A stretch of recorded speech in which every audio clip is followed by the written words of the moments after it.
The following is a presentation of the ForceCenter podcast feed.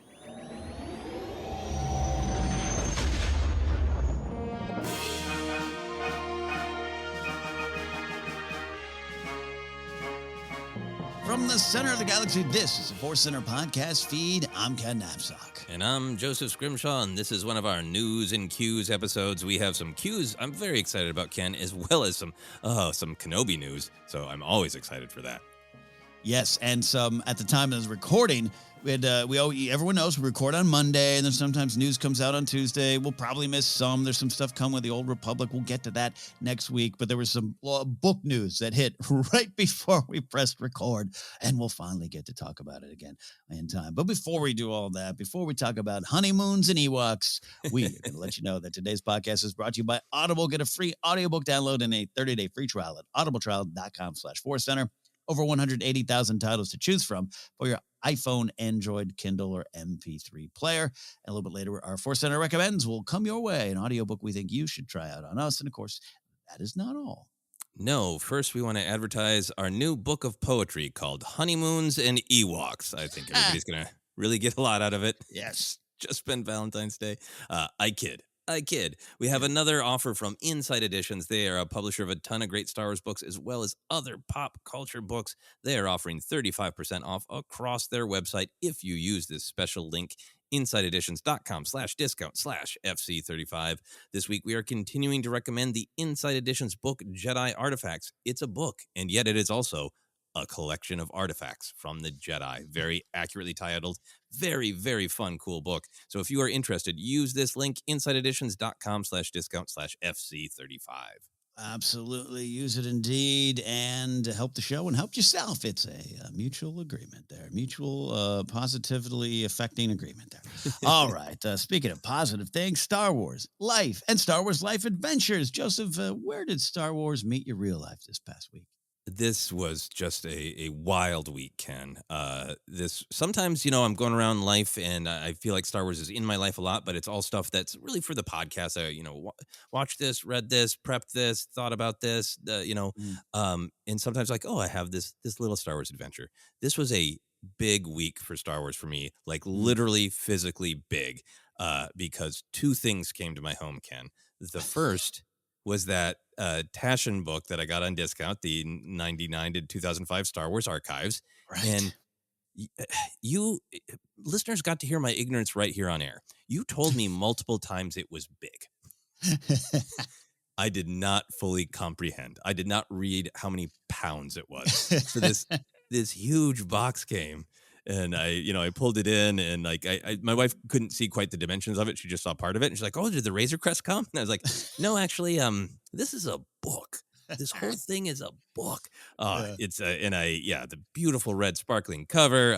Opened it and flipped through it, and that was great. And then the Razor Crest did come finally. The Hasbro send away the super ironic Razor Crest where they.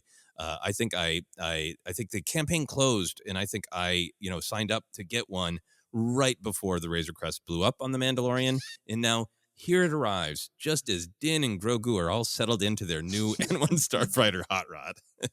It's in a way great marketing. They couldn't have planned it better. Yeah, sometimes when people say like Star Wars is all about the toys, like if it was, I don't know this would happen exactly in this sequence. But that box is just enormous. It's just endless beige. And I actually had both of them, both the Taschen book and the Razor Crest, in these massive boxes. And it's like, I'm sorry, that's it for our living room. Wonderful wife, Sarah. I'm sorry. Took up the rest of the remaining space in our home for the most part, but opened the Taschen book, gonna find a place for it. As we record, the Razor Crest is still in its big beige shipping box. I was lucky to have a really busy weekend, hung out with some wonderful friends and played video games and talked about Star Wars. It was great with some friends. And then I wanted to watch the Super Bowl yesterday. So I really want it to have like a ceremony. I don't know. I'm going to light some candles and put on some music. Like it's not just any old day of the week. I want to take my sweet time opening the Razor Crest and in studying it and all of its details and nuance. So I'm sure I'll report on that next week, because sometime this week I'm going to set aside 4 hours for a slow tantric opening of the Razor Crest bottle. Light some candles, indeed. I love this, that 2 items that are going to force you to redesign your living situation. Like that is each in their own. Like I had to move some stuff. And I have fortunate to have both of the Star Wars Archives books, and it's like it's now a table. They get a table in the house now. Nothing else can really go on them. And now you have 2 decisions to make. You have big decisions to make this week. Both of them were just in the boxes, just huge. I was just like, we have to give our notice on this apartment. Like, I know we love it, but I don't know what we're going to do. We got to go. But we will find a way. We will find a way. So those are my big Star Wars adventures, and more to come about that great Razor Crest that I'm so excited to have. Ken, I'm very curious about your adventures. Mine was a lot of wonderful work this week, doing some stuff over at the Schmodown. Again, if you're a Schmodown fan, I'll be doing some stuff this season. And as I do, what is it, season 9 now? I can't believe it's gone on that long. So it's kind of a new setup. I can't give away too much stuff, but I was hanging out with some folks. Ran into Adam Witt, who's been on this show before, Adam Witt for the Movie Guys. And he and I, we love talking Star Wars because we're grumpy positive. Like, we love it so much, and we're grumpy at those who just aren't there for the journey. It's your own journey. Do what you want to do. But, we're doing this over here. Either you're on board or not. And he said something that was just, we were talking about the prequel generation. This has been on my mind for a little bit. I might do a Spotlight Star Wars over this kind of thing. It's this idea of the prequel generation, I think we owe a lot to, because we're still talking about Star Wars in a lot of ways, because it's that generation that embraced it when it was for them at the time that it was introduced to them. And Adam said this line. He goes, yeah, man, look, the first chance our generation got, they destroyed Star Wars, or tried to. Like, the first chance. 99, but even if you say 97, they tried to stamp out the flame. Like, not everyone. It's a general statement. Joseph and I are certainly not in that. But even then, me coming out screaming about the prequels in 99 more than I even probably wanted to. And it just made me laugh. And it just made me, want to dive deeper into the prequel generation that said, no, this is my Star Wars. This is my Star Wars. And it's going to even come up again in a discussion in the news of some stuff Ewan McGregor was saying. So anyways, it was just a wonderful, wonderful moment. No, I mean, I think, Yoda's line in Attack of Clones, truly wonderful is the mind of a child, which does not mean think simply. It does not mean don't think analytically. I think what it is let go of some of your baggage. I think that's so much what, I think that's why a lot of kids love the prequels. I think I was actually talking to my friends that my wife and I were hanging out with this weekend about, like, growing up with Anakin and seeing Anakin. I mean, the power of being a young woman and going, this 14-year-old is telling all of these, middle-aged men with power what to do. My God, how could you not relate to that, right? But there's just the power of this, like, I have no other baggage. I'm just here for the ride. Does it make me happy? I don't check if it's okay that it made me happy. It just does, right? Yeah. And I think that, we are obviously not children, sadly, for us maybe. But I think that's a part of maybe what the tension is for me right now in our Star Wars discussions is we are obviously extremely analytical and open to criticism, but I also just want to be open to listening to whatever my heart tells me. Like, did you enjoy that? Yeah. Okay, well then there's probably a reason why. Yeah, and it's big, and if it's Boba Fett riding a Rancor, or something else, big, small, otherwise, we love connecting with that. That's why we're here every week. It makes a lot of fun. Anyway, so it was a fun moment. It's often dangerous to discuss Star Wars out in the wild. You never know who's going to jump into the room with their opinion, and there were some bad takes in there as well. But that's there. The other thing I wanted to point this out. This happened as I was going over some notes and having some breakfast this morning before we recorded it. And I am a Letterman fan. I know Dave Letterman isn't necessarily for everyone there, but I grew up loving Dave and influenced by Dave in a lot of ways in terms of comedy and now apparently beard growth. But he released a YouTube. He's got the YouTube channel, which a bunch of old Letterman clips, behind the scenes stuff and everything. And if that's for you, it's a rabbit hole you can fall into. But this morning, one that popped up, not by plan, Joseph, was old Harrison Ford interview from '82. 82. From 82, from the old show. This is where Dave was definitely less comfortable or interested in interviews, which was a period of his life, long period. But also Harrison Ford, not comfortable, less interested in interviews. So it made for a wonderfully awkward, not tension filled, like both were having fun. And Harrison's, I think he gets recognized or gets credit for being funnier now than he was then. But I think it's the same. You know what I mean? Like, he's always been the funny guy, but he was movie star Harrison for so long. He still is. But you know what I mean? Like, now he's in on the joke on talk shows when I think we all weren't in on the joke before. And he's really funny throughout it. Anyways, it was to promote Blade Runner, which is crazy to think. Like, the movie hadn't come out yet. But there's a great line he was talking. Dave says, what do you feel when you see your face on like an Indiana Jones thermos or something like that? And Harrison just goes, I have no connection to it. Just because they don't mention Han Solo by name. He goes, when I see all that stuff, it's not me and has nothing to do with me.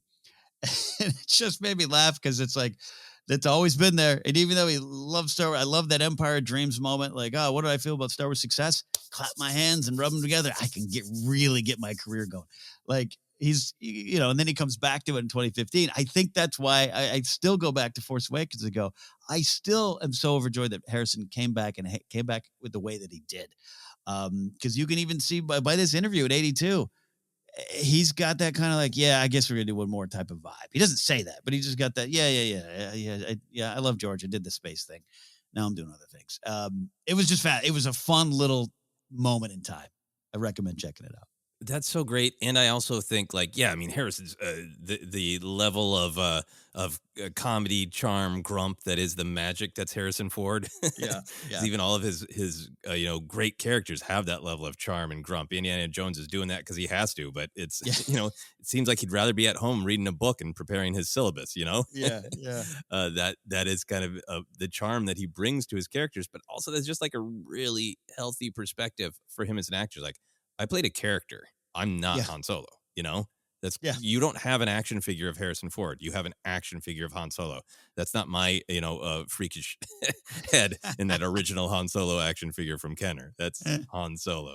I love that perspective. Yeah, so good. Such a classic, and he looks like Temple of Doom Harrison, right? His hair, Indiana Jones. It's that era. Like, he's probably filming that. What's going on? It's just fascinating. I also just love, and then we can move on from Harrison Ford Center if you want. But the other thing I wanted to say is I do love that Harrison Ford isn't just too cool for school. Mm-hmm. He's a nerd about acting and process and story. Like, he doesn't care about space stuff, right? Yeah. But he is in it. That's why there is that great moment in Empire Dreams. You're like, great, now I can get to work. And my favorite Harrison Ford, thing is that he saw Solo twice. He saw a Star Wars movie twice because he's a nerd about acting and story, and he was connecting to that. Love it. Yeah, love it. He's a treasure indeed. So check it all out there. All right. Well, from the grumpy charm of Harrison Ford, we're going to go to the charm of Star Wars news. Is that a transition? It is, and it counts. Late breaking news as of a recording time yesterday. We've got a new Star Wars book on the way, and Joseph has it inspired some opinions. Save the date for the wedding of Princess Leia and Han Solo in The Princess and the Scoundrel, coming August 16th, 2022. Beth Revis, who wrote one of my favorite Star Wars books, and I know you love it too, Joseph, Rebel Rising, is the author behind this book here. She gave you a great little interview with StarWars.com talking about some stuff there. So, Joseph, we'll dive in. We didn't even have time to prepare these notes. Overall thoughts, and then we're going to dive into the controversy. I guess I should highlight. No, hold on. Yeah, so this is right after the Battle of Endor. Han's like, hey, let's get married. They get married. There's a ceremony, and then they go for a honeymoon on the Halcyon spaceship, the space cruiser, which is, of course, in our real life, the Star Wars resort that you can go stay at. So that, again, is caused some opinions to come bursting out of the internet. Joseph, overall thoughts on this book and this idea, then we'll dive into the details. I was thrilled to see this morning because it was a fun thing to announce on actual Valentine's Day. August 16th is the day before my birthday. So look, I already got a great birthday gift from the galaxy. I was excited to see that they are going in a book to just really dive into this moment, this choice. It's a fascinating, important moment in Mhm. two of the largest characters of Star Wars. So I'm really happy that with these original trilogy characters, they are kind of or are big trilogy characters of any of the trilogies, willing to tell these kind of big moments that some of the other books have kind of talked around, alluded to. Yeah. But honestly, my biggest reaction was Beth Revis. I Mhm. absolutely adore Rebel Rising. I can't remember if you and I read it at the same time. I remember enthusing about it to you and discussing how we had to talk about it on ForceCenter. When I read that book, Yeah. I already liked Rogue One, but it made me super love Rogue One. I think the way the book is written, the insight to Jin, it does some different things from Star Wars. It's just one of my very favorites. And Mm. I don't know if I or we succeeded, but I wanted to be a Mhm. cheerleader of that book that got more people to read it, because it's not one that I feel like fans of the books talk about as much, and it is one of my absolute favorites. So honestly, just that author coming back Mhm. and doing another full Star Wars book is a huge part of my excitement. Yeah, yeah, that's a great way to start the discussion there. Her previous work in Star Wars, and I know she's done a lot of other things, of course, but her previous work is just puts me in a spot of it's a trust tree. I'm in a Beth Revis trust tree. That this big story, it's big. This is big, candid stuff here. A lot of people making their courtship of Princess Leia jokes. It's even in the article, so to speak. But Hmm. um, it's big, and I think she's going to bring some great insight to it. And I love this one little note here in the interview, just talking about weddings, but not about weddings, about ceremony and everything about that. Because getting married isn't for everyone, and unfortunately, some can't, and that's something that's continued discussion to have in real life. But so I'm not putting the emphasis on the weddings, but ceremony. And she describes the importance of a ceremony as a component of culture, but also a wedding is like a bright star in a person's life, a fixed point of light. And that's true for Han and Leia as well. And she had addressed earlier in the interview, where they are and the ups and downs and the realistic nature. And, I've always said I'm kind of obsessed with this idea that Force Awakens pops up and they're separated. The great love story of the galaxy, and it seems to be in a different spot and where it ends up. And I just think it's very realistic, and I love it. But I love that her view on that and how this book's going to be this whenever they get in trouble or wherever they have strain or tension in their relationship and all the bad things they're going to be dealing with, they can go back to what we're about to read, and it can be a fixed point of light for them. I really was moved by that in a way. Yeah, I love that what she says about it. I'm trying to find it here in the interview. She talks about, it's not just a happily ever after, and this is her words now. Instead, they have to work for decades to remain in love, and they consistently choose to make that happen. Even if they're apart, they're still in love, not because of fate, but because they choose to be. That's Mm-hmm. a really, really beautiful version of their relationship. I think that they are. What's so great about the romance in the original trilogy is they are the kind of the star-crossed lovers, the princess and the scoundrel. It's there in the Mm-hmm. title, and they both know that this person opens up these other parts of me that I kind of try to wall off. Yeah. But I'm going to choose to let myself be open. And in order for this relationship to work, I have to constantly be kind of opening this part of myself that I mostly try to keep the door shut on, but I can't with this person, Yeah.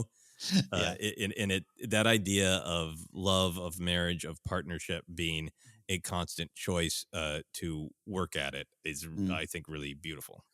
And true, really is.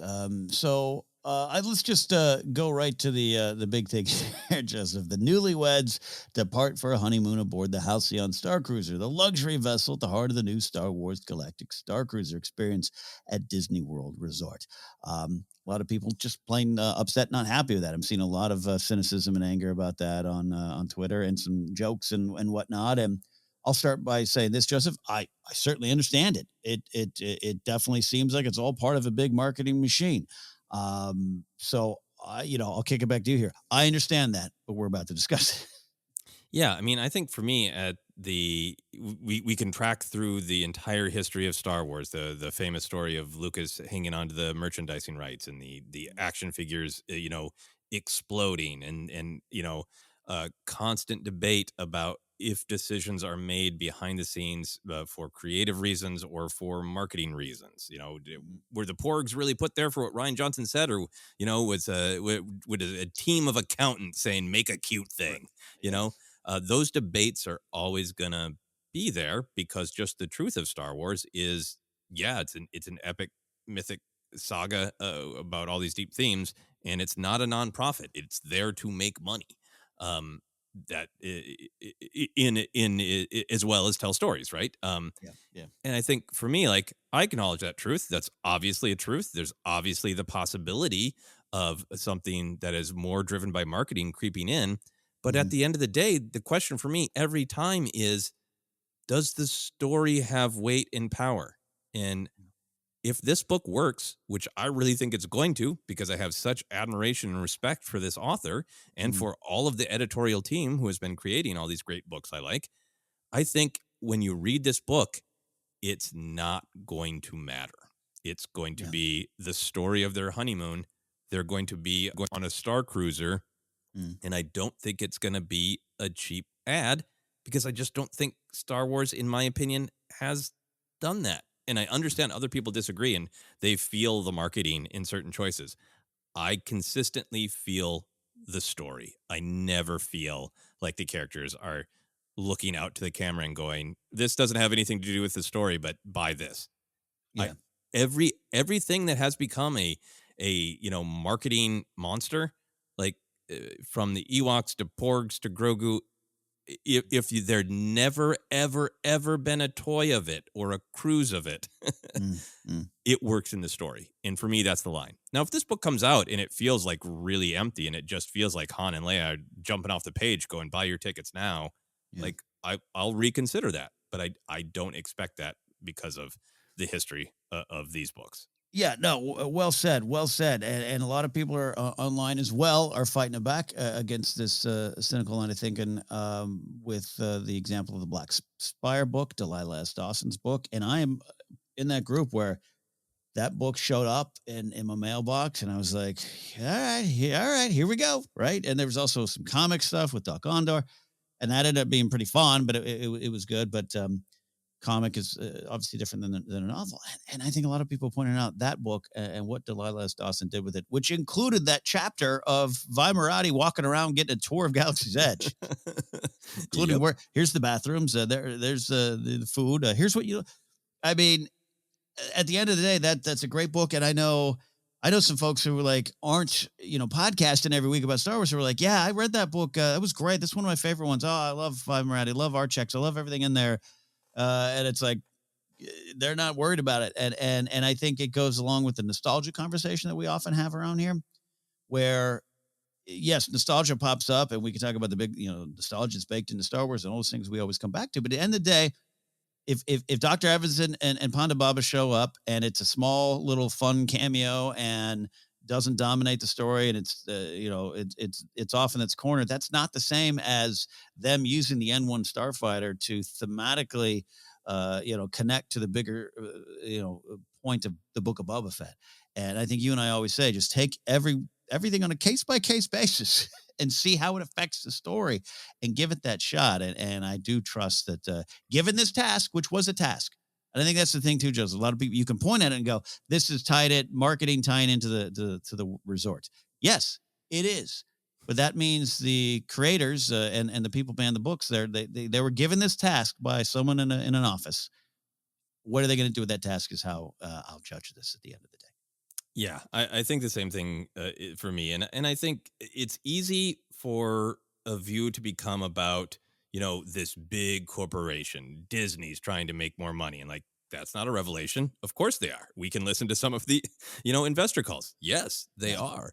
But when you break it down, I've been lucky to know people who have been involved with, working at Galaxy's Edge or coming up with some of those ideas. And, knowing, I don't know Beth Revis, or any of the other authors personally, but they're people trying to tell the best story that they can. And I feel like it can be, for me, I get frustrated because it's easy to just go, well, Disney did. Like, well, at the end of the day, Disney is a bunch of humans, and there are writers and actors who truly believe in these stories and are trying to tell really good ones because they care. And I just never want to lose sight of that, you know? Yeah. Yeah. I mean, you go all the stuff with George, but like they needed that first one. You know, there was no chance of a second if that first one didn't make money, which is the situation we're all still in, right?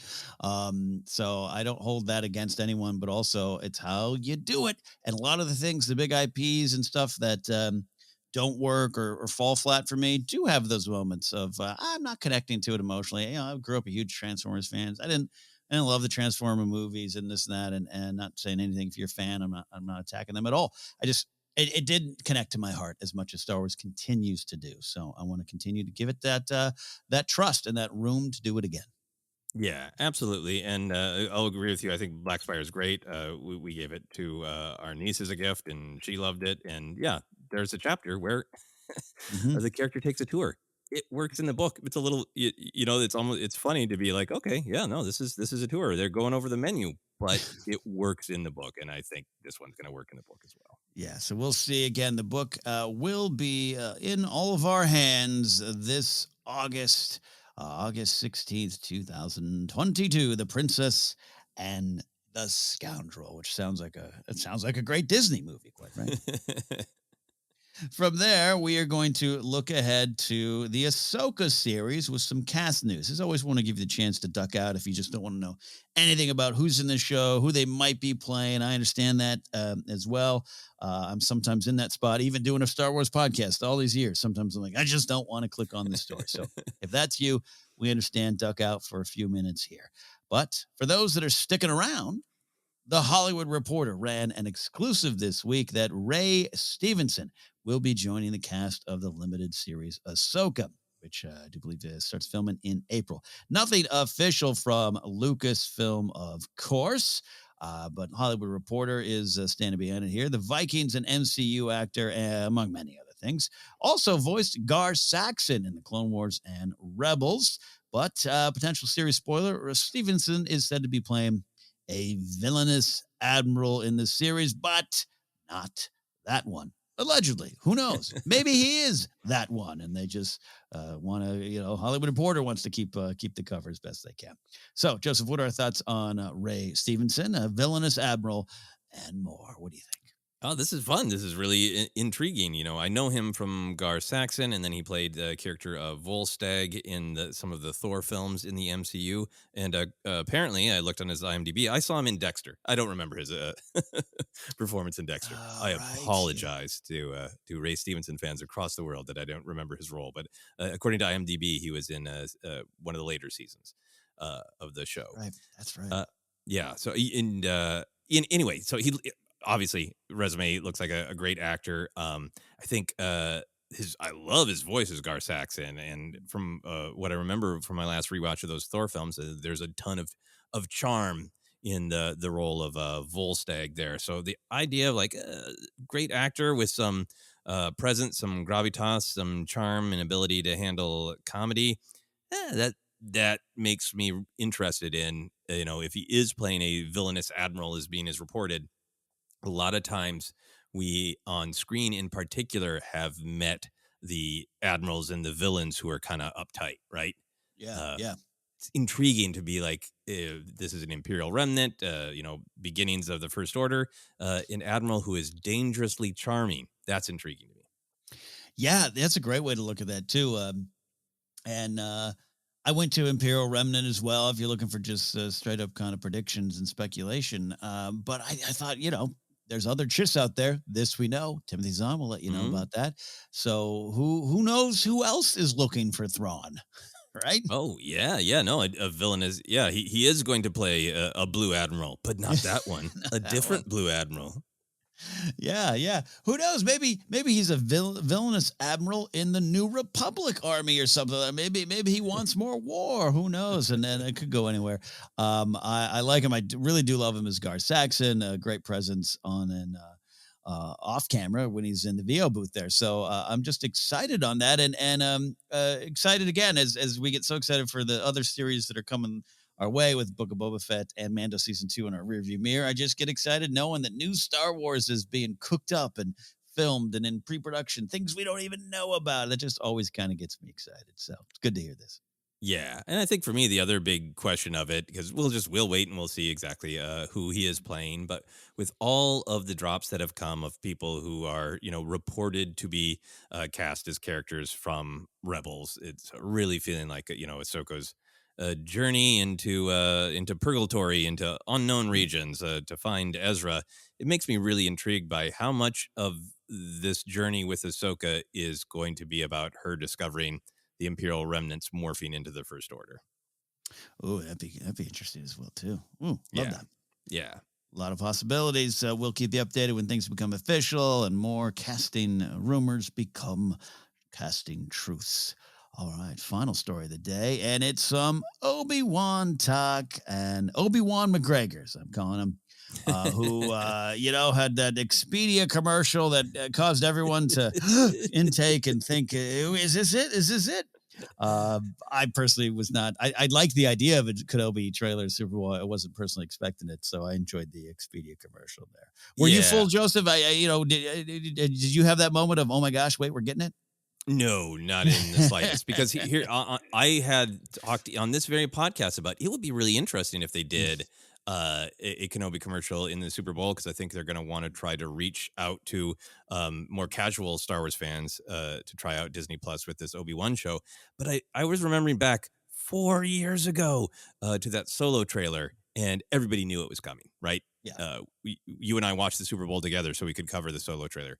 I kind of feel like Kenobi is such a big drop that if it was going to be in the Super Bowl, they would have let us know ahead of time. Yeah, it's fair. No, it's fair. Yeah. And with Moon Knight kind of being next up, I think you even pointed that out last week. Just kind of made sense. And then I was really entertained that it was absolutely Ewan McGregor with beard encouraging us to go places, and then he walks onto a sandy beach. We're trying, Ewan. We want to go to Tatooine with you. Almost there. But Ewan McGregor was speaking with Forbes and Jeff Conway over at Forbes, and he had some great thoughts and words about the prequel generation and what we were talking about earlier. And Deborah Chow is the director of more. So diving into some of it, McGregor talked about loving his experience playing Kenobi again, particularly doing it for the prequel generation fans. Same. I mean, it's quite interesting after the experience of making the first 3 films and living through sort of their reception in the world, which wasn't always glowing, I have to say. And then now meeting the generation who we made those films for, the children then and now, people in their late teens and early 20s, those people who were kids who we made those films for, they loved them. To them, they're their Star Wars films, For us, it was the original films of the 70s. But for them, it was our films. Were their Star Wars. So to step back into his shoes again, me and Kenobi, and do a whole series about Obi-Wan Kenobi for those fans, it just makes me really happy. So I really absolutely love this statement here. And I want to dive into this here before we continue with the rest of his quotes here, Joseph. What are your thoughts on Ewan, by the way, who was in the past seemed to express some understanding of the prequel angst, right? Like I've seen some things about that and some quotes, so you maybe even turned into clickbait stuff of the blue screen and all the stuff in that whole era. He's very much of the original trilogy generation like us. So what do you feel about him kind of coming around to this point of view? I feel great about it. As he says, it just makes me really happy. The only thing I disagree on is I feel like Ewan lost a little bit of time there in his estimation of how old prequel fans are these days. Yes, yeah, that's true. Late teens, early 20s. I relate to that a lot of like, oh, wait, I lost a decade. Yeah. Besides that, I'm just joking about that. I absolutely love this quote. I think for me, it's a triumph of acknowledging generational change, right? I think it's great that he can receive other people's experiences, because that's what this is about. This is about people saying to him, like, I know you had your own experience making them. I know you've heard all this negativity for all this time, but I am telling you, Ewan McGregor, that you meant everything to me, that those movies were so important to me. The fact that he can go, oh, cool, that's a really different perspective. But I hear it, I see it, it's totally valid. And maybe in approaching this role, this series, I can internalize someone else's point of view that is largely defined by generational change. That's amazing. That's great. That's an incredibly valuable human skill to say, I acknowledge your perspective, and maybe I'm even going to allow it to change my perspective a bit. That's big stuff indeed. And I think that's something that affected my own Star Wars journey. We've documented it often, and we'll continue to do that about our growth and path to becoming prequelists. And you kind of maybe there even before me. That's key to our friendship, and me hearing your side and going, that's not just something that I'm being convinced by. From Joseph, which is, not it happens a lot. You're very good. You're very insightful. And I've talked to some friends who are like, I don't even know if I trust my own opinions. I just hear his and I love him. Shout out to you, Billy. But it wasn't just that. It was just like you were saying things and bringing things up, and it was connecting to little pockets of joy in my heart, which then allowed me to look at those fans who were telling me on the Jedi Alliance days, time out. You and Maude are making fun little jokes, but don't forget that's our Star Wars, and that's how we got here, and that's how why we're watching your little YouTube show. So it is a valuable skill indeed. I think it's important, and especially in Star Wars. Again, our generation, given the chance, tried to destroy it, tried to stamp out the flames of joy in a general sense, of course. So I love hearing the man at the center of it, and then that he and for Ahmed Best, it's a bigger journey that's important. I hope to God that Jake Lloyd can at some point, who's going through a lot of and has gone through a lot of things in his life, and I don't know the current update on where he is in his situation, had battled some mental health stuff, battled some legal problems. I hope to God there's a pathway to where Jake Lloyd and Star Wars can come together again, and I would love that. So I just love hearing someone who is in the center of it, who put their heart into it, who then had to sit there for decades and hear how horrible it was. Now you ruined my Star Wars, and going, hey, I just did this thing with love. Like, I just love that he can come back to it and maybe experience a new round of joy. I so totally agree. And I also think that for me, this is yet another reminder of, I think it's absolutely wonderful to interview actors about their experiences. And I think there's sometimes, and I know this from personal experience with working with many actors, being one myself, there are actors who really go like, let me take the helicopter view, and I'm going to have a total and complete understanding of this story, and I'm going to receive it and talk about it like a fan or a critic. But more often than not, in my opinion, when you interview actors, they're telling you about their personal experience of the thing, this unique, interesting thing that they went through, right? And I think almost all of Ewan's comments, maybe there's one out there where he's being a little bit more universal, and he's giving his opinion as a viewer of the films. Yeah. But I think he's always talking about, it was hard for me with the green screen. I didn't love the process of the green screen. Clearly, he loved being in Star Wars, playing with the lightsabers. And, you can see even in Revenge of the Sith, that far in the process, he's having a ton of fun doing the lightsaber choreography with Hayden and their brothers. And, like, obviously, he found lots of joy and love. But when he's quoted, it's not like, I have sat down and I have analyzed the prequel films, and this is why they are thematically poor. I am welcome to Ewan McGregor's fireside film criticism. He's talking about his personal experience as an actor being challenged by the green screen. Yeah, which Ian McKellen had that problem with the Hobbit films, right? Famously. Great stuff. Great point. No, great point of view to have there, Joseph. There, Ewan McGregor went on to talk about Deborah Chow and her directing, saying it was a great experience. Deborah Chow directed all the episodes, and she's really good. She directed a couple of episodes of Mandalorian, and she's a really great director. She really knows the Star Wars world inside and out far more than I do, and he laughs. I love that. Our own Kenobi's like, I'm not sure I have all the canon down here. And we just had a great time. So far in live action, Joseph, live action Star Wars, we've had multiple directors, which has been both a joy and at times an area of discussion when fans don't seem to like one particular director's take or vibe, or sometimes we wish we just had one. So now we're going to get it. How are we feeling about Deborah Chow at this point in the Star Wars conversation, being at the helm for every episode after 2 seasons of Mando and one of Boba Fett with a lot of different names on the screen there? I'm thrilled and excited for lots of different reasons. You and I have talked both on air and off air about the loving Mandalorian, loving Book of Boba Fett, but they're kind of like Star Wars with a specific spice, and I'm excited to see something that maybe it's still absolutely Star Wars, but maybe has a slightly different tone, slightly different perspective, and having one director for the entire thing. I think we're going to get to know who Deborah Chow is as a director, and what of her own life experience does she bring to the way she seasons Star Wars, and then having it kind of stay consistently that tone, that flavor. We got to see 2 episodes of The Mandalorian that I think she knocked out of the park.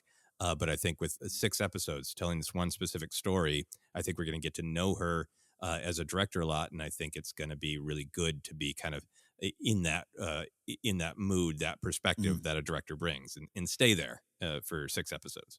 Yeah, I'm really curious. We've gotten it from, especially with Boba Fett, from a writing point of view, with Favreau kind of sitting in his office taking the lead, not taking the lead, I should say, not a traditional writer's room, which is a different kind of setup, all those kind of things. There's been a lot of discussion about that, good and bad. But I at the end of the day, enjoy, much like a movie, hey, what's this one person's take on it? And for 6 episodes, and you're right, chapter 3, chapter 7 of Amanda season 1 got some great stuff, some of my favorite stuff in there as well, both action and comedy and heart, all those kind of things were on display there. So I'm excited, and the reason I really want to discuss that is I had kind of forgotten that in a way, and then when this interview comes up, I was like, oh yeah, that's right, it's all her at the helm, and that got me kind of more excited to see her work on this level. Yeah, absolutely. So I'm really excited about seeing her work and seeing that. What's it going to be like to have that kind of really tonal consistency? Because I think Book of Boba Fett is really unique in that the actual story is so. Filoni co-wrote 1 episode. There's that other kind of on-set writer who's credited, but that's Favreau. That's he wrote that for the majority. Yeah. But then there are some tonal shifts in the directing. And it'll be interesting to see it not there. I'm also just really curious, Ken, about the overall tone of Kenobi, because I think it's some of the tension of people who really like Book of Boba Fett, people who struggle with it, people who just really dislike it. I think like wild tonal swings from kind of silly comedy to pretty dark violence to optimism, to just to really pulpy adventure that's just kind of over the top and bonkers. I think those wild tonal swings are very Star Wars. They're very George Lucas like. But I'm fascinated that I think in particular kind of some of sillier comedy and more bonkers pulp action or pacing are not always what modern audiences are into. And so sometimes there's some tension with them.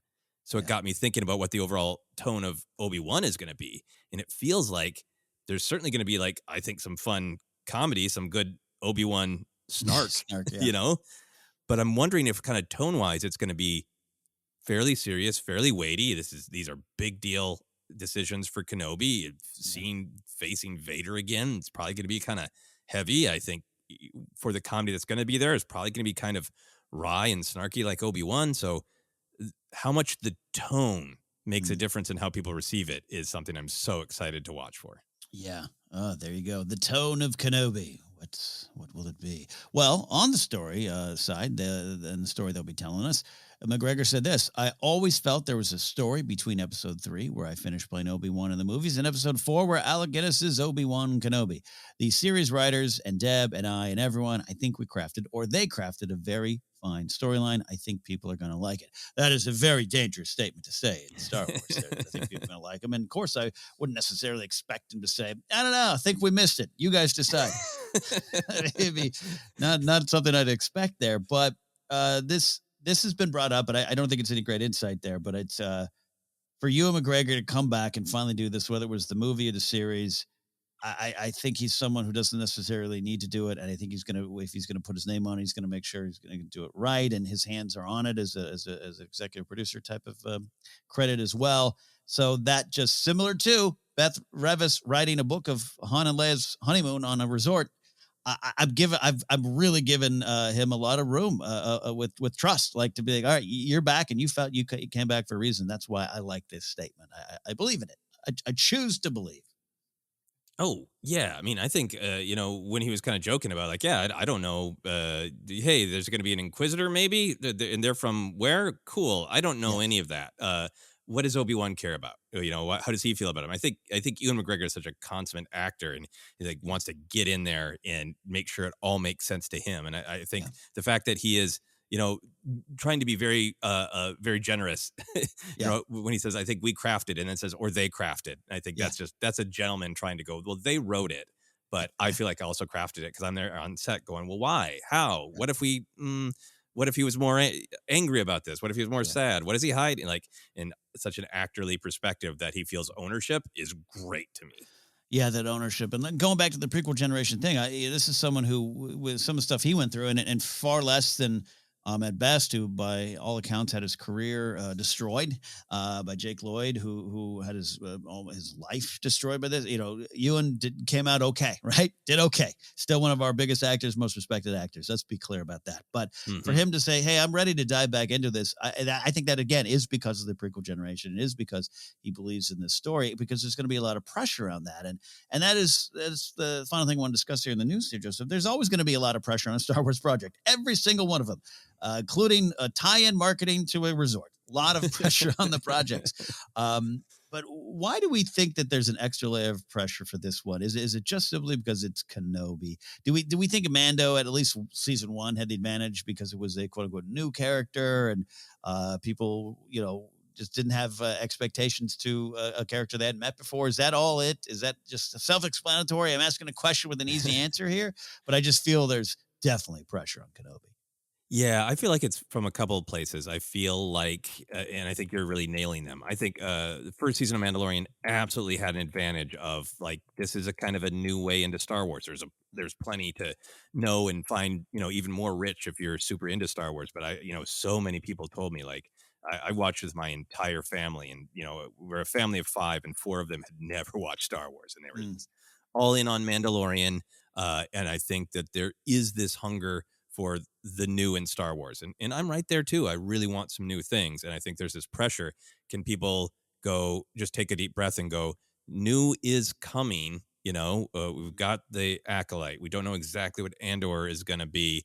And can you just put those, desires aside for a second and engage with this? I think that's a part of the pressure, because I think there's going to be a lot of people who are just going to be like, characters we know again. You can't do anything without a Skywalker in it, Tatooine again. I think those things are going to be a pressure on the show. And then I think on the other side, you got the fact that Kenobi is loved by multiple generations, right? Yeah. Even the grumpiest original trilogy fan who could tell you for hours what's wrong with the prequels will always end the diatribe with, but Ewan McGregor was great as Obi-Wan Kenobi, right? Yeah. Like, even the people who still of our generation do not like the prequels. They still give 2 thumbs up to Ewan McGregor, right? Yeah. So there's a huge amount of Kenobi pressure. And then the final thing for me, Ken, I think this is like a head canon challenger, right? This show is going to tie back to Revenge of the Sith and to A New Hope, right? And to two absolutely huge parts of Star Wars storytelling. And if people have lived for decades with the headcanon that Vader and Kenobi did not meet again until A New Hope, that's a lot to set aside. And I think in order to engage with this show, you're going to have to set that aside. And some people just might not want to. It might just be, this is wrong. This is not my headcanon. I don't like it, But if you love the idea that Kenobi might have tried to get through to Vader, it's a feast. And then you're so hungry for that. I'm on that side of it, of like, I have to, monitor my expectations, to make sure I don't go too hard, because I'm an Obi-Wan once thought as you do. Great. To me, that is the log line for this show, and I can't wait. Yeah. That is, I think, of all the things, and you're so right. There's already the good, more Tatooine, and there's a lot of folks who don't want any names that we've heard before, any surnames otherwise in Star Wars, and I respect all that. And I think you're right. I think we're going to get that. I think you're getting that a lot in High Republic, but I understand that might be books and comics and you want on the screen. I'm here for new as well, and I think sequel trilogy put a lot of new out there.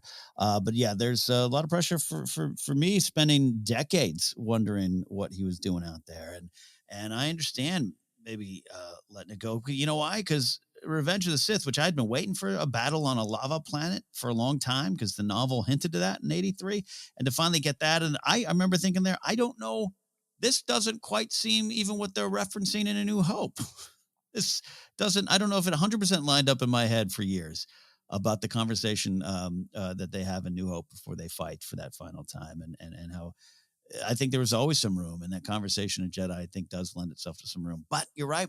If you just don't want to see them fighting again, if you just want completely new stuff, yeah, that's another kind of pressure on the series. Pressure all the way around. Yeah. I'm ready for it. So excited. Me too. And I'm sure we will have this conversation many times. The line in A New Hope from Vader, when I left you, I was but the learner, now I am the master. I think like that one line is a challenge for a lot of people. But as other fans have pointed out, I kind of like interpreting that line as when I left you when I left the Jedi, when I chose another path, and I'm sure we will revisit that discussion. But I think you're so right, Ken, to talk about the pressures, to look at what's coming. And for me, it's just a really good reminder to just be like, let that all go. This is a story, and just try to engage with what's on screen. And, if my heart tells me I love it, I will let my brain figure out why. That's a great way to look at it there. Well, we'll all know soon enough, May 25th. Man, you can't get here fast enough. Though, at the same time, please stop marching on. Please stop marching on. We are about to take a quick break, but before we do, I want to give you our ForceCenter Recommends, an audiobook we think you should try out on us. Joseph, what do we got today? We are continuing to recommend The Midnight Horizon by Daniel Jose Older. It is the next High Republic adventure. We're excited to dive into it. We are indeed. Download your free audiobook. Go to audibletrial.com/ForceCenter. Again, that's audibletrial.com/ForceCenter for your free audiobook. Let's do it. Let's take that break. And on the other side, your questions here on ForceCenter.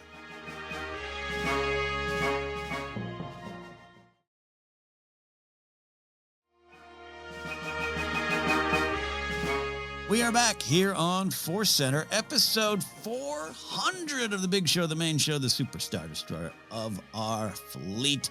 We've been standing on this deck for a long time, and we're going to be here a long while to come. So, Joseph, what are some questions? We go to Twitter, we go to Patreon. What do we got? Yeah, we go first to Twitter, and this comes to us from Ross Squatch. Ross Squatch says, you gents have said that if we wonder if something is truly Star Wars, we should look to George and what he set up. However, his Tuskens are a contradiction to what the Disney Plus shows have shown. Is this character evolution, a retcon, or something else? Love the show. Thank you for those kind words, Ross. Let's talk about this. The Tuskens are definitely presented, if not different or a contradiction, they're definitely presented in a new light on the Disney Plus shows. And for you, how does that relate to the idea of let's look to George? Is it a contradiction for you or something else? No, I think it's an evolution. A quick answer there for Ross Squatch, which sounds like a great gentleman's soap. I think it's close to some of this soap that's out there. Dr. Squatch, not a sponsor, is out there. But Ross, I think I look at it as an evolution. And a lot of times to, I guess, clarify a little bit in my mind, sometimes when I say look to George, it's really the simple, basic core stuff that you hear George repeat over and over and over again, and greed, power, how that can bring you down, all of the hope versus fear, all those things are mostly what I mean versus details. And I'm not suggesting Ross is interpreting it that way. I think he's right to say, hey, if you think of something, is that Star Wars, and you want to go back to the creator, to the guy at the center of it all. And I think that's a great way to look at it. And that's why I look at the Tuskens of the Dune Sea, both in first Mando and now here in Book of Boba Fett, as just an evolution. And I guess to stumble into it, Joseph, of just like George in 73 to 76, putting this movie together, was drawing from inspirations from his own childhood. And even though George has some pretty strong beliefs about people and people's rights and helping the poor, and George, I think, has a pretty darn good heart, you're still sometimes a victim of time and context to that time. And I think he just was simply looking at something different, Western films, and just kind of putting that in there. And I think it's a joy to have some of the, Filoni and Favreau to come back and go, all right, well, let's move past that and expand. Mm-hmm. Yeah, no, I really agree with that, and I think this is a great question from Ross Squatch. Helping us always, make sure that you and I are clear on on what we're saying and what we mean. Yeah. And I think for me, when I don't want to speak for you, but I suspect we agree. So feel free to correct me. Mm. I think when we say look to George, for me, that is almost always about going back to the underlying philosophy. Yeah. I think details might change or evolve, or like in this case, I think it is about those films only had the space and the narrative choice at that time to show this Mm. side of the story, and now we're Yeah. seeing the other side of the story. And that's real different from me of like, well, like a change Lucas himself made of like, Mm. if you saw Star Wars, then A New Hope when you were a kid, yeah, Greedo didn't shoot at all. Yeah. It wasn't Han shot first; it was Han shot only, right? And that's Yeah. that's a detail, and you can talk about it as a retcon, all that kind of stuff. But for me, what's happening with the Tuskens is that it is showing another side of them. Well, let me stop there. Do you I have some more thoughts, but I want to ask you if you're coming from the same place, Ken. When you Yeah. say look to George, are you thinking more about the philosophical meanings and Mhm. ideas of the film, or are you sometimes even thinking about like this is what George thinks Aquila should look like, or this is what canon is? Yeah, no, I never thought of it in terms of canon. You can make your George hates his own canon jokes here too if you want, but I've always taken it as meaning, and it's sometimes just like 4 or 5 big points. That's why I said the hope and fear and all that kind of stuff. And a lot of times I feel when you're digging into Star Wars, you do kind of come up with the same themes again. Well, connection, and hey, this one's about found family, and it's like, yeah, that pops up a lot for a reason. And it needs to be simple because that's what George wanted, a simple morality tale that can reach everyone across many generations and many ages and many points of view. That's what I think. Long story short, I do agree with you on that. But little things here and there, detail wise, yeah, I can say that sometimes what I mean when I say look to George. Okay, yeah, that makes a ton of sense. Yeah, and I think for me, the Tuskens' portrayal in Mandalorian Book of Boba Fett is absolutely a celebration of the philosophical lessons that I've taken from Star Wars. Mm-hmm. That I would, attribute to Lucas as the primary author of those philosophies that I think have then been carried forward absolutely in all the animated shows, all the sequel films. In particular, the respect for all cultures. Everybody matters. Everybody has a perspective. To me, it's like it's taking like the morality, the philosophy of the Ewoks in Return of the Jedi, and applying that to the Tuskens. Like the Ewoks Yeah. can be seen as just like they can't matter. The Empire doesn't think they matter. Even at first, Han's like, "What? They're just an obstacle. They can't." And like, but then you give them respect. You listen. Same thing with the Gungan and the Naboo conflict, and I feel like it's taking that respect for all cultures, respect for different points of view, and applying it to the Tuskens. I also think there's a huge thing in Star Wars about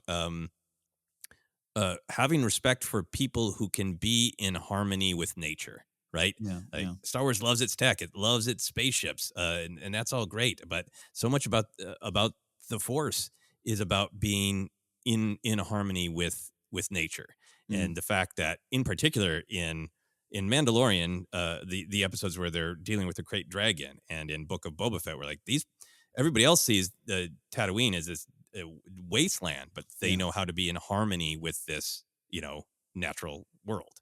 We had this big discussion about why so much Tatooine, and I really liked what you said here and how that connects to that episode, Joseph, of seeing the other side of the story. And we now have the chance to do that. So Tatooine, a planet from Luke's point of view, is a rock out there in the middle of nowhere, and it's keeping me from my dreams. And that was true for Luke. And now we get to go back and revisit Tatooine being a center of the criminal underworld. Hell, George did that in Return of the Jedi, but now we get to experience it more. And I really like that. And I really like what you're saying about the Tuskens too, is now we have the opportunity to go back and not holding George to the flames over his use of the Tuskens and New Hope. He was doing something pretty specific and doing something he was kind of raised on. But now we have a chance to, like I said, see the other side and learn it. And they even address a little bit that Tusken conversation about, some of the Tusken tribes survived by killing. That is not us. That is not this tribe. And we get to both address a little bit of the Attack of the Clones beat, and then now we get to get a little more time with it now. And I just think that we have that opportunity now,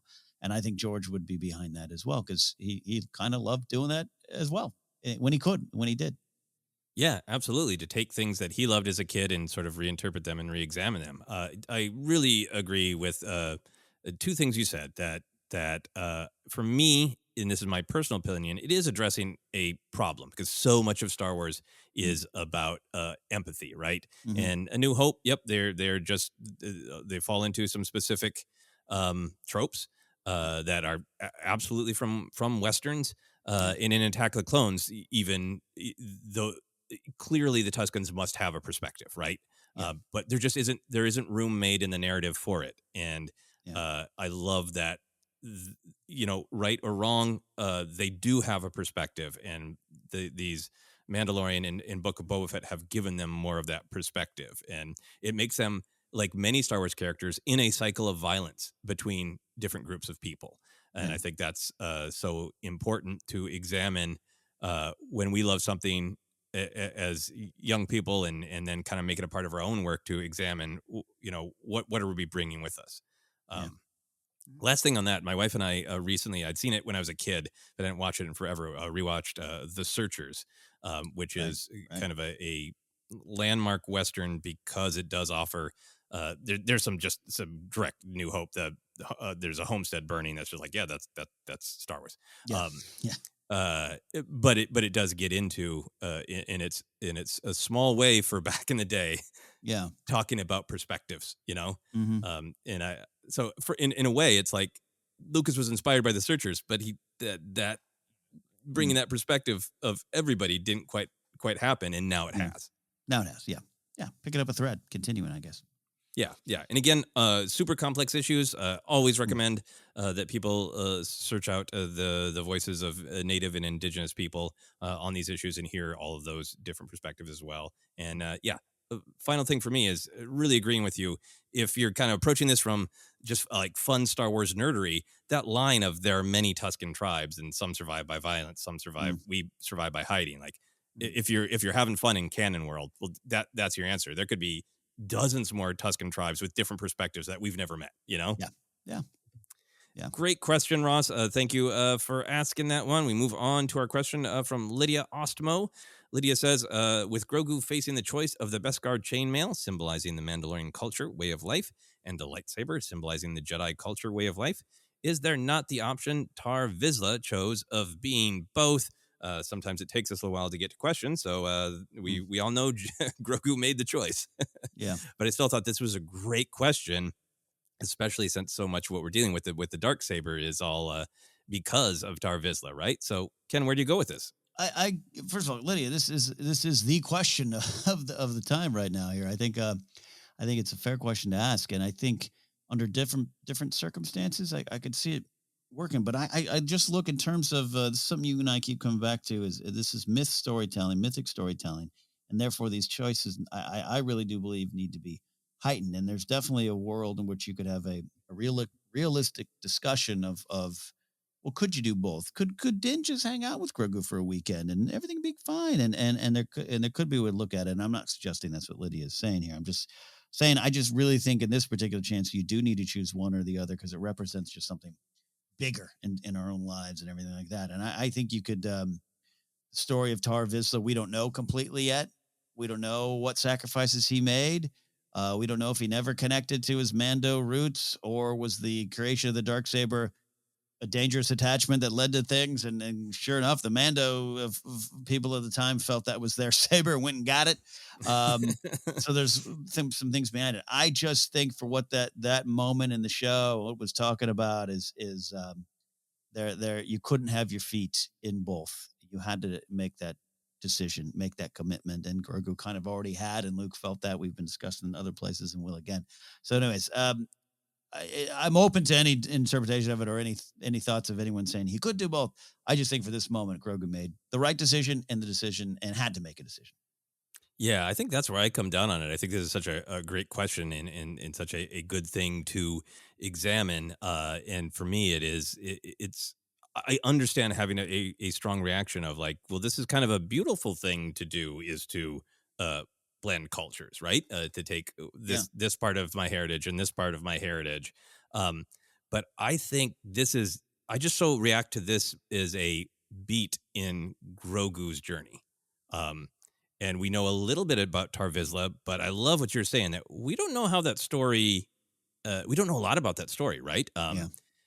We don't know if the rest of Mandalore was initially furious Yeah. that he left. We don't know that he didn't, leave the Jedi. We don't know that he didn't strip his armor at some point. I mean, I know we've seen the cool images of him. Like, we don't know if this ended poorly from the Jedi's perspective, from the Mandalorian's perspective, from Tar Vizsla. So I think that's a huge part of the story that I really do hope that we'll get someday. But yeah, the part of it that we do know is that it clearly didn't end well at the point where Mandalorians broke into the Jedi Temple and said, "That's ours. We're gonna take the Jedi part of it from it and make it the symbol of our ruler." Yeah. So there was some unsuccessful cultural blending, at least at that moment. Yeah, in fact, I'm even scanning through. There was a lot going on this morning. I should have probably looked this up a little bit more, including the flashback in Trials of the Darksaber. Fascinating story, but yeah, there's not a lot that says I don't know. It was sometime after his death that a statue was erected, and then they went to get the blade. But I know there's still room in my mind of him going, I went to Ilum. I got a chiropractor. I'm going to make my own. Well, that's not right. It could have been. Who knows? Who knows? Or maybe it was a great example, and Grogu can look to him down the line. Yeah. So I think that it's fun for me to say, like, okay, well, what are the parts of that story that we don't know? Yeah. And for Grogu, I think the thing that I'm really responding to is this was a choice he made in this moment, right? That he was not focused on being a Jedi, and he was not in a place right now to give his entire devotion to the Jedi way. I think, from Luke's perspective, that's a big responsibility. You really have to make sure that you've mastered your powers, so you're going to help people, not hurt people, so you can protect yourself. Like you time moves differently for you. So if you go into a deep Force meditation, you might open your eyes and Din's going to be 87. Yeah. I think it was really about that moment, and I think what's really intriguing to me is, in theory, we'll see what happens with the Star Wars story, but Grogu is going to live for a real long time, and I don't think that that this moment means there isn't a possibility where he ever goes, "Oh no, I've lived this life with Din, and we've developed our Mandalorian culture of two, or I've become a part of, retaking Mandalore, and now that I feel I'm older and I feel confident, now I'm going to look to the Jedi way and to look to that part of my heritage." Yeah, and I think it's okay to. I mean, Grogu's already made kind of one choice and then gone a different direction. From Mando season 2 to now. I look at Luke. Going to get additional training in the swamps of Dagobah and going, I'm out of here, making some big mistakes, and then coming back and finding a better way or the right way for him at that time. So there could be more storytelling here. And Lydia, it is the question of the time right now. Yeah, it's really, really fun. And there's a part of me that thinks like, that would be a great story if someday Grogu is in a place to be able to choose both. But right now, I think Grogu's he's like a little kid who can't decide his major. I was going to say that, or he's like, do you ever have that friend that, maybe they're a little wild and then they get married and then that friend still tries to be wild and married? And you're like, the chainmail and the saber of life are in front of you. You must do one here. Yeah. And I've known the opposite. I've had friends who are like, marriage, kids, and then flash forward 5 years later and they're all in on a different lifestyle. That's right for them then. All right. Great question, Lydia. We're going to move on to our questions from our patrons on Patreon. Brian Tiller says, hello, gents. So I'm on my third rewatch of Rebels within about 1 year. Just finished the episode Jedi Knight and heading towards the finish. I got to thinking, why do I always cry at the end of this episode? Is it the wonderful character development of Kanan and his self-sacrifice he made for the group and bigger galaxy, the loss of another Jedi when we have so few we can lose, or that I turned 50 this year and one starts to reflect on their own life, one's own accomplishments, and impact on others? Whatever the reason, it happens every time. So my question to you is, what are your top 3 crying moments in Star Wars? Can be movies, animated shows, series like Mando or Boba, what have you. My other two, in addition to Kanan's sacrifice, is the scene when Chewie learns of Leia's death in Rise of Skywalker and Ahsoka laying her saber at the helmets of the clones at the end of Clone Wars. Oh, and when Luke looks out into the sunsets just before vanishing at the end of Last Jedi. Okay, that's 4. There you go. So this is great. Brian Tiller just did his full episode of Star Wars ranked best crying moments, and looking to us for a few of our answers. So Ken, where do you go with this? This is actually hard for me to answer. I've had a few big ones. I'm clearly not afraid to cry. I've cried on this show over great losses in my life or the loss of friends. I can be emotional, and over the years, I have not been super emotional with Star Wars in that outward way. It's just it's this great kind of joy and a great kind of inspiration. I talk often of that Admiral Raddus moment because of what it represents, not just for in that moment, but what it represents to the Star Wars story, but to my fandom. So when Admiral Raddus jumps out of hyperspace to declare that he's Admiral Raddus of the Rebel Alliance, I feel as though that's the story I grew up with. You know, like it's the beginning of that in a way. You know, so I am moved not just for what's on screen, but little 7-year-old Kenny playing with figures. You know, and the rebels are taking on the Empire, and that's what that moment means for me. And I did not cry during Last Jedi. You know, Luke's death I needed to process, and then later on, but I can go back and get moved by things more. A lot of moments in real life, I think I've cried more as a Star Wars fan, or teary-eyed, or sometimes just sobbing.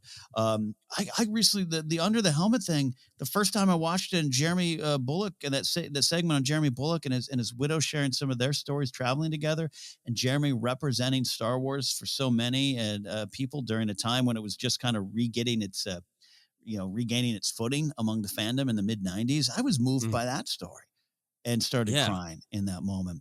So there's a lot of those moments. In film, though, I'll run through this kind of quickly here, Joseph. It is Rise of Skywalker. That's why I get sometimes a little defensive about that movie. If it didn't move you and you don't love it, that's totally fine.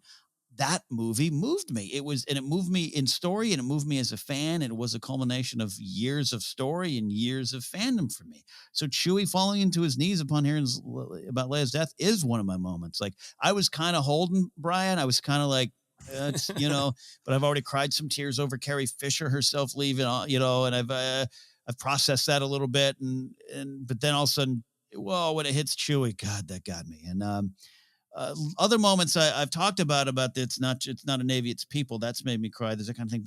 But going back, the Kylo Ren saying "Dad" and Han cutting him off and saying "I know," gets me more than anything now. And then the final hug between Rey, Finn, and Poe, something I didn't necessarily specifically cry at in the theater because I was already crying or happy or everything, or bracing for discourse impact, which was also in the back of my head. But now watching it at home on Disney Plus, that moment has got me more than any other moment. So it changes, Brian. It changes. Yeah, it really changes over time. I think I did, at some emotional moments, probably as a young man, cry at specific moments of watching the original trilogy. But a lot of it has been this sequel era, and some similar moments to Brian, some similar moments to you, Ken. I so echo the experience you've had with The Rise of Skywalker. Of like, I'm really, really moved by that film. And I think a lot of times it's not necessarily moments of sadness. There's an element of sadness or loss sometimes at the moments that I cry at. But the moments I cry at, Ken, are relief, where people get what they truly need from someone else, or moments where sort of the characters, but then me vicariously through them, or us as Star Wars fans vicariously through them, have been in this place of doubt or fear or cynicism. And there's this idea that just lifts you up and just goes, no, you weren't wrong to love this. You weren't wrong to get something from this. You were right to hang on to hope. Those are the moments that get me. A couple of them for me, I think in the past as a kid, I think I've been borderline teary-eyed in Return of the Jedi when Luke catches the saber, as exciting as that is, or when he says, "I am a Jedi like my father before me," even with the head nod, which I enjoy on almost comic level. My dad back there, but because those are the moments of I have persisted. I have made it through this journey, and I am becoming the person that I need and want to be, and that gets to me. Yeah. In The Last Jedi, the sunset moment is, I sometimes get teary at that, but it almost feels like a victory to me. Yeah. And Yeah. the Luke moment that gets me is about this affirmation. It's the whole big speech from Luke, or it's not a speech. It feels like it. It's one line, but it feels like a speech. Right. But the resistance is reborn today. The war is just beginning, and I will not be the last Jedi. The Last Jedi gets me because it is that Luke's gone through, his moment of doubt and cynicism, and he's come back and he's like, no, the Jedi are needed. People do need to stand up against, tyranny and fear and anger. And you're not going to stamp that out, Ben. It's going to continue as it should. We talk a lot about Last Jedi being something that questions Star Wars to validate it. And I just feel this huge rush of validation on I will not be the last Jedi, to the point of it making me teary on some of my viewings. Yeah. Yeah. There's something about that too. Where when people have those big breakthroughs, or the same. I think a little bit with the Rey and Finn and Poe, it's just I can get wrapped up in their journeys and seeing it on screen, and it just always that moment particularly reads so real as three performers who have went through this Star Wars journey together, right, which can sometimes be tumultuous. So I think there's a little bit of that of that person got it. Which is going back to the Radis moment for me, is that it isn't just him putting that flipper down saying to fight. It's them going and Mothma smiling and we can't hide anymore and we have made this decision. And I'm like, because I know that's where it's gonna go. And I know it was a brave moment, and I know that's things I can do or not do in my life, and maybe I fail sometimes, and maybe other times I succeed. So, it's people having realizations. Yeah, declaring that, I am here to fight the good fight, Yeah. Cheeks are also a huge problem for me when it comes to crying in Star Wars, because I have two cheek moments. Grogu touching Din's cheek, but the fact that he took his helmet off for no reason other than to connect. That's so powerful to give Grogu what he needed and what Din maybe needed in making that change. And now we're going to get to see this great storytelling that's playing off of at what price did he do that? And Grogu touching his cheek and just that connection between two humans. So great. I've kind of jokingly called Han's cheek touch, the cheek touch that helped save the galaxy. But the moment in Force Awakens makes me teary, because it's like, even after you have done the worst thing imaginable, I know you're still a good kid in there, and I still love you no matter what. It's mercy. It's like there's nothing you can do that will ever make me stop loving you in a hand stroke from one of the most emotionally repressed characters in Star Wars. And then that pays off with that beautiful cheek touch in Rise of Skywalker that is giving Ben exactly what he needs. That's another one of those. This is exactly what this character needs, and it's a beautiful relief. And then the final one for me, I'm so glad you mentioned all those moments in Rise of Skywalker, because all of those. But the one that really gets me is Rey calling to the Jedi, making this really hard choice, pushing through, finding connection, finding strength through connection, but it's still her journey, and all those voices saying, these supportive things that she needs to hear. But Yoda's alone, never have you been. It just devastates me, because it's so easy to feel that, to feel like Rey, of like, I'm trying to carry this all by myself. I don't even know if I'm doing it right. I probably failed. It's dumb of me to even try to reach out. And then to have this kind voice go like, no, you've never been alone in this. There's something about that moment, particularly in the theater the first time. Again, here I am. It was like my lips starts quivering. Leia goes, Han comes back. I'm starting to cry, and it just built, right. And you're sitting behind me going, Ken's shoulders are shaking with tears. There's something about that moment that even I wasn't analyzing Rise of Skywalker for themes in that moment, right? But when Yoda says that, you're right. There's something about that. Luke's line gets me too. There's something about that my heart connected it to Zori Bliss going, they win by making you think you're alone. There's more of us, Poe. There's more of us, Poe. I'm not thinking about that actively the first view, and I never do. I just think Star Wars, Star Wars, Star Wars, Star Wars.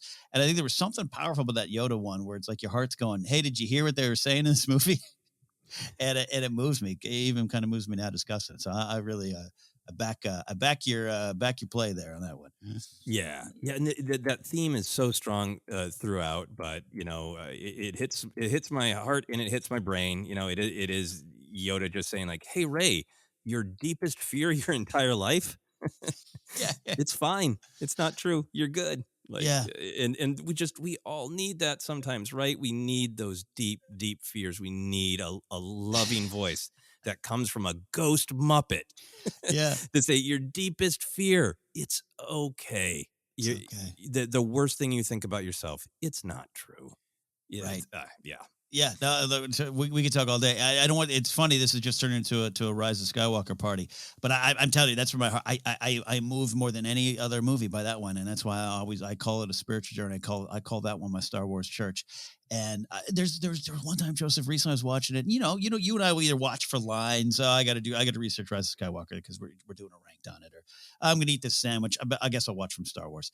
I was watching it, and when that lander with Finn and Jan and the crew, when it lands there and they're like, block their sensors, they're speeders. They're not in speeders, whatever exact line is. Yeah. And the boom and the gate drops by and all the Orbaks come out. I started crying at that shot of Finn and Jan and the Orbaks and BB-8 rolling on to his destiny. I'm sitting there eating a Subway sandwich, crying my eyes out over this. And it hadn't happened necessarily before, and I don't know if it'll happen again, other than being maybe even moved now discussing. So that's what I just love about Star Wars. Sometimes something you've seen 50 times, just your own spot and where you are in life, or what you're feeling, everything, boom, it gets you. Yeah, it always hits you different. I think that's maybe our big message. It's there's always an opportunity to cry at something in Star Wars. There you go. There you go. There you go. That is a great question, Brian. Thank you very much for sharing it. I think, Brian, your insight about being affected by the stories, but also how they, attach to your life and thinking through age and how you impacted others. All that stuff is so important, and thank you very much for sharing that with us, Brian. That Ken and I are at an age to be thinking those things too. Yeah. So we're gonna end here with a little bit of a palate cleanser from the deep emotion to the fun. Stephen Campbell says, "Hello there, ForceCenter. As with our real world, food and drinks are an important part for those in the Star Wars galaxy. Between Dex's Diner, Chalmun's Cantina, or Docking Bay 7 food and cargo, the possibilities for filling one's stomach with delicious sustenances are endless. Ken and Joseph have made their admiration for cooking and cocktails respectively well known. If you were to follow Jon Favreau's footsteps, a la the movie Chef, and open a food truck somewhere in the Star Wars galaxy, which planet or city would it be in? Additionally, what would be the food and drinks on your Mendor? Andorian tip-yip, roasted porg, Yoda's slop stew, blue milk, fuzzy tauntaun. Thanks for taking my question and continue with the great content. May the Force be with you." This is such a great question. You know what, Ken? I'll go first and let you close out here. Yep. My mind went to two places on this. I love. I'm not super comfortable in nature because I just was not raised as a camping outdoor person. But I'm really enjoying spending more time at the beach, spending more time in parks, and really trying to connect with nature more. So there's a part of me that would be like, what would it be like if I was able to live like some Star Wars characters do for like hundreds of years, to set up just like a little cocktail cart on Octo and just be staring out at nature. And, once every, hundreds of years or whatever, a Jedi happens to come through, like the caretakers are there with all their preservation. I'm just like, I'm still just like, I take, some water and I desalinate it. And I brew it in these jars over time and make these special. Yeah, here's my my Thalasiren-tini. Yeah. So I have that. That's the sort of like the fantasy one, the less realistic one. The realistic one is I would want to set up a cocktail and light bite stand at the highest point of Coruscant possible, because I love in big cities going to places that have cocktails and a view where you're looking out over the whole place. You're thinking about it. So if there's like a cocktail stand that was like outside the galaxy's opera house, I would love to be out there and have. I would have Jedi themed cocktails, and they would probably use a lot of standard ingredients. but they would be named after different Jedi. Like, there'd be like a Jarl poof drink that has like an extremely long stem, like his neck. All and the Yoda glass would be just this little tiny thing that's like tequila and lime juice or something, so it's green. And then I don't know what light bites I'd serve. Maybe plants, but not Drenger. I don't know. Yeah. More about the cocktails for that. So those are my answers. Right. I want to close out with your fun. Yeah, there's you touch on something that I love. I love a good food truck, but like a food cart or something like that. In a well placed, but maybe weird when you stop and think about it. Or perfect. Like one of the Kaiser hospitals I would go to. I go to a different one now, but there was a bigger one in Woodland Hills area in the LA Valley. San Fernando Valley out here. And like there was a coffee cart out there. It makes total sense, right? Well, it's a hospital, it needs coffee. But it was also so out of context because it was like right outside the emergency room. And what that meant is that at some point someone said, you know what, there's some people going through some stuff in there. They're going to want to get out and get some fresh air and get a cup of coffee because it's a long night and they need the comfort of a donut. I'm setting up here and I'm going to get my permits and get it and whatever. And I always was obsessed with that one a little bit. You're making me think of, again, it makes perfect sense. It's food and beverage for a convention, but we were walking around Celebration Chicago and just going, let's go straight to the hot dog cart and the beer cart. Like, yeah, I love those ones there. So in that spirit, I guess you could do where it's like a place that's maybe a little serious, but people need snacks. And I'm assuming a food truck in the Star Wars galaxy means it probably can travel through space, right? It's a little, you think, almost like if the Razor Crest opened up to sell Yip Tip. I would go to Yavin 4 outside the temple there, the Masasi temple where the rebels are meeting. Like, did you guys all just get did someone just yell, what is she proposing? I've got a snack here for you to blow off some steam.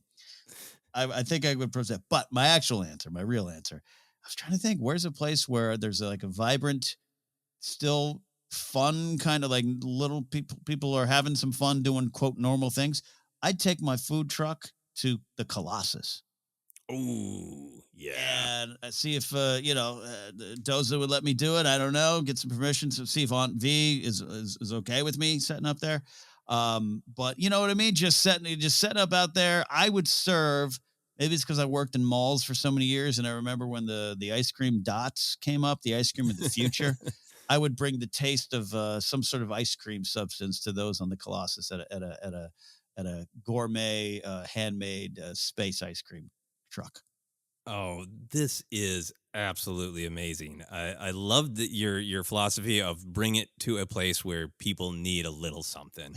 To pick them up, to be a part of community like Colossus. These are like great approaches, but I love the focus on ice cream because now, Ken, I'm picturing like every ship in Star Wars and asking like, which is the funniest if it pops out of hyperspace and then the ice cream song plays. Yeah. Yeah. Like it's a space ice cream truck, like Dash Rendar's Outrider pops in and then you hear the ice cream song. I would love it. It would be great. Yeah. Well, thank you, everyone, for all these great questions from the deep to the fun. That is Star Wars. So those are our questions, Ken. That is our questions. That's where we are. What a fun, wild, and deep dive through the world of Star Wars. We do this every week. We are on Twitter at ForceCenter Pod. We are also on Instagram and YouTube as well. Facebook page is ForceCenter Podcast.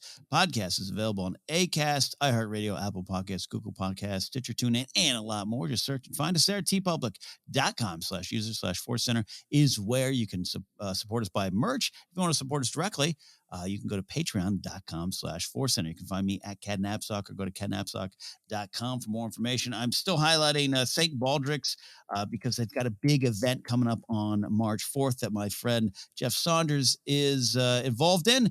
Jeff and the fine folks at St. Baldrick's Foundation are shaving their hair to help cure childhood cancers and get research for it. There's a big event, on March 5th. But you can go to stbaldricks.org and get more information on that organization and what they do and choose to support if you'd like to. Joseph, what about you? Yeah, you can find me Twitter, Instagram, TikTok is at Joseph Scrimshaw. I will probably post lots of videos of my long process of opening the Razor Crest. So if you're interested, you can find me on social media. You can also check out all sorts of stuff I've done and will continue to do on my website, josephscrimshaw.com.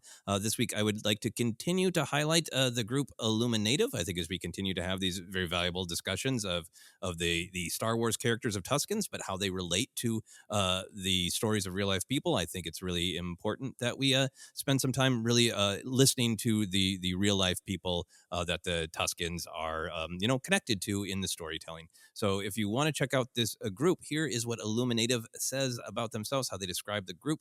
Created and led by Native peoples, Illuminative is a new nonprofit initiative designed to increase the visibility of and challenge the negative narrative about Native nations and peoples in American society.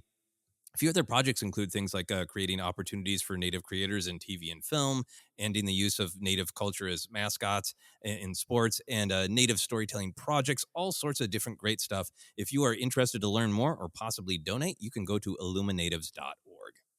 Great stuff indeed. Thank you all for listening. Thank you all for supporting, and thank you all for helping spreading the word and saying how you love our content. It's not lost on us in this world. We don't do this show for praise and everything. We do this to just kind of share our love for Star Wars, and we're so happy to have you out there on board and on the space cruiser to the Colossus to sell ice cream with us there. So thank you all. Thanks for the support, and we'll see you next time. This was ForceCenter.